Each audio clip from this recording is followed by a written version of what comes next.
तो स्वागत है साथियों आप सभी का आपके अपने लिख पर यूट्यूब चैनल में। आज हम लोग बात करेंगे, आप सभी को तो पता होगा ही कि 1799 पोस्ट पे दरोगा की वैकेंसी अनाउंस कर दी गई है। आपकी जो मेहनत थी वो फाइनली डंग लाई है।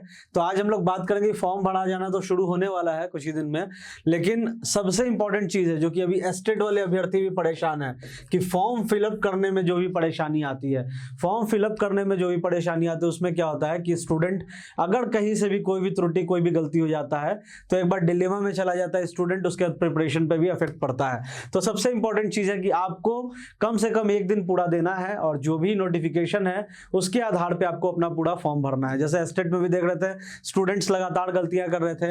हालांकि ये दरोगा का एग्जामिनेशन है साथियों, और दरोगा का फॉर्म भरा जाएगा तो इसमें आपका एडिट बटन नहीं आएगा। एस्टेट में तो शायद आएगा, अभी तो कोई ऐसा उसका ऑफिशियल अनाउंसमेंट नहीं है, लेकिन दरोगा का भी जो भी बहाली होता है, जब भी बहाली आई है तो ऐसा कभी नहीं हुआ कि एडिट बटन दिया गया है। हाँ, आप भले अपना रजिस्ट्रेशन कंप्लीटली कैंसिल कर सकते हो और फिर से री रजिस्ट्रेशन कर सकते हो, ऐसा आप कर सकते हो, बाकी आप उसमें एडिट नहीं कर सकते हो। और पटना हाई कोर्ट ने भी कहा था कि अगर आप अपना फॉर्म ही सही से नहीं भर पा रहे हो तो आप तो एलिजिबल नहीं ही माने जाओगे। तो फॉर्म भरना सही से सबसे ज्यादा जरूरी है और महत्वपूर्ण जो दिशा निर्देश है उसको ही पढ़ना जरूरी है। उसके बाद बात करेंगे, एक बार हम लोग देखेंगे गाइडलाइंस को भी, लेकिन उसके पहले बात करेंगे दरोगा का जो भी स्टैंडर्ड होगा इस बार क्वेश्चंस का कैसा रहेगा। तो दरोगा का जो स्टैंडर्ड आपको लगातार जो दिखते हुए चलता आ रहा होगा, जैसे कि जो स्टैंडर्ड बुक्स है उसको पढ़ करके एग्जाम निकल जाता था, अब ऐसा कुछ होने वाला है नहीं।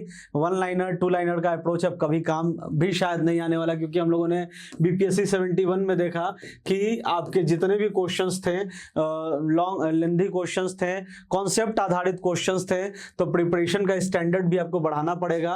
और आप कहीं ना कहीं ये ईएसआई वाला जो पेपर हुआ था वो देख सकते हो, मद निषेध वाला भी जो पेपर हुआ था वो भी पेपर आप देख सकते हो, उसमें स्टैंडर्ड ठीक ठाक था क्वेश्चंस का। बीपीएससी का 71 पीटी का भी रेफरेंस ले सकते हो एक बार, क्योंकि कुछ कहा नहीं जा सकता क्वेश्चन का स्टैंडर्ड, क्योंकि कंपटीशन इस बार बहुत ज्यादा टफ होने वाला है। 1799 टोटल पोस्ट है और लंबे टाइम बाद ये वैकेंसी आई है, तो स्टूडेंट्स भी काफी वेट कर रहे हैं। पटना के हॉस्टल्स में या कमरों में स्टूडेंट जो है ताबड़तोड़ तैयारी करना शुरू भी कर चुके हैं। तो ऐसा नहीं है कि आपका कुछ भी पढ़ लीजिएगा और आपका रिजल्ट हो जाएगा, ऐसा कुछ नहीं होने वाला इस बार बहुत टफ कंपटीशन होने वाला। हाँ, तो जो आते हैं उस चीज पे, उस अंश पे जहां पे बताया गया है कि फॉर्म अगर आपने गलत भर दिया तो आपको क्या करना है। सबसे पहले तो आपको पढ़ना है पूरा, ये 16 पेज का पूरा नोटिफिकेशन यहाँ पे आप देख सकते हो। यदि आपने गलत विवरण के साथ पंजीकरण किया, मतलब अगर आपने गलत डिटेल्स के साथ रजिस्ट्रेशन किया, नाम गलत डाल दियो, डीओ भी गलत डाल दियो, तो आपको क्या होगा कि ऐसे विवरण को एडिट नहीं कर सकते हैं।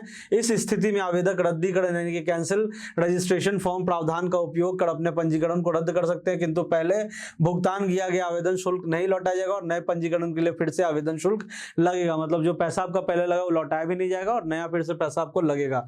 तो ये मोस्ट इंपॉर्टेंट चीज है, आपको जानना बहुत जरूरी है।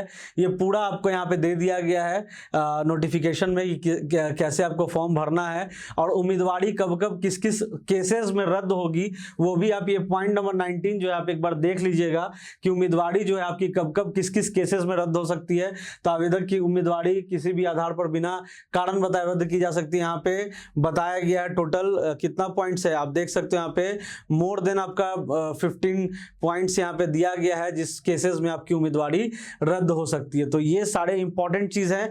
उस तैयारी तो करना ही है हम लोगों को, ऐसा नहीं है कि तैयारी नहीं करना, लेकिन उसके पहले जो है हम लोगों को फॉर्म फिलअप करना है साथियों सही से, ठीक है ना, क्योंकि सावधानी हटी और एडमिट कार्ड जो है वो अटकी। ऐसा हम लोगों ने एस्टेट में भी बात किया था। एस्टेट में भी कई सारे अभ्यर्थी जो गलती कर बैठे हैं, लेकिन आपको जो है फूक फूक के कदम रखना है, इसलिए हम लोगों ने यहाँ पे स्टार्टिंग में लिख दिया कि दरोगा का फॉर्म फूक फूक कर भरे। प्रिपरेशन इज अनदर थिंग, लेकिन जो पहला जो आपका प्रिलिमिनरी फेज जिसको हम लोग कह सकते हैं वो है आपका फॉर्म फिलअप का। तो ऐसे कंटेंट, ऐसे अपडेट, ऐसे जानकारी के लिए सब्सक्राइब कीजिए हमारे लिख पर यूट्यूब चैनल को। Thank you.